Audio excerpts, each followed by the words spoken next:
Today we're doing spaghetti cooked in wine, and then we're gonna toss it around with beets so it gets this really intense color. You don't have to spend a lot of money. You can get very inexpensive wine that's still very good quality. Just ask for help. Say, listen, I don't wanna spend more than 10, 12 bucks.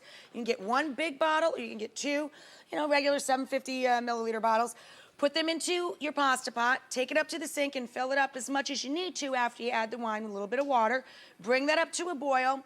Not quite ready to drop the spaghetti yet, so I'm gonna let that just kind of work itself up there into a big lather, and then we'll deal with that. But mostly water, mostly wine, a little bit of water gives you this really rich color and flavor to the pasta itself. Number two, you're gonna grate up a beet. If you think you don't like beets, you're wrong. They don't taste like anything. They're just sweet goodness. And for this dish, they're really cool for a Valentine's dinner because they give that great intense red color and great sweetness. So what you wanna do when you need to grate a beet like this. When you're handling a beet for a long time, you see how easily and quickly it'll start to stain your hands?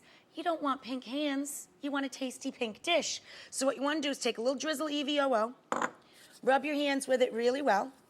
Take one medium beet, and then just use a regular box grater and grate it up. And that layer of olive oil on your hand will protect your hands. When you rinse up, boom, goes right away. Also, if you have I chop on this all the time, if you have a wooden or a butcher block like this, you wanna work on a plastic or rubber board so you can really get the color off more easily than you'd have to work at it on wood. So, those are my tips for the beets. Then,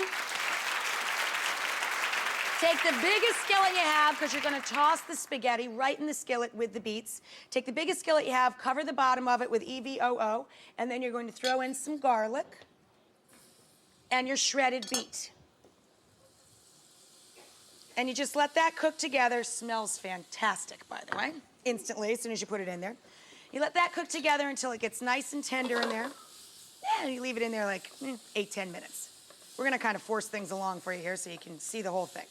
Now, once the beets have cooked up in the garlic, a little salt, a little pepper. While that's working, then you work on the next element, which is the chard. Okay, now you can use green chard or red chard, but because we're making a Valentine dinner, of course, I have red chard. It's a lovely green, cooks up very quickly, and all you have to do when you devein it is to just sort of pull at it like that. You see that? And just separates right away from it. You wash the leaves, dry them. Just give them a little tug like that. That deveins them. And then you just run your knife through in a rough chop. Like any other green, it's gonna cook way down, so I get a big, huge bundle. That's what we have here. And then you start wilting that into the pan. Once you get all of the chard in there, anytime I cook a dark green, I add a little pinch of nutmeg. It's sort of the thing that makes people go, what is that in there? So you wanna get your grater. You can use your box grater again, or add a little bit of nutmeg in there. And then you let that cook down and wilt into the pan. You drop your pasta. We're close enough to eating. We can drop it now. You drop your spaghetti into the cooking liquids. Right before that spaghetti's done, though, you're gonna take some of this great flavored cooking water, this wonderful water and wine combo, and you're gonna dump it right into this pan over here. Helps make a lovely sauce. Get some salt in there.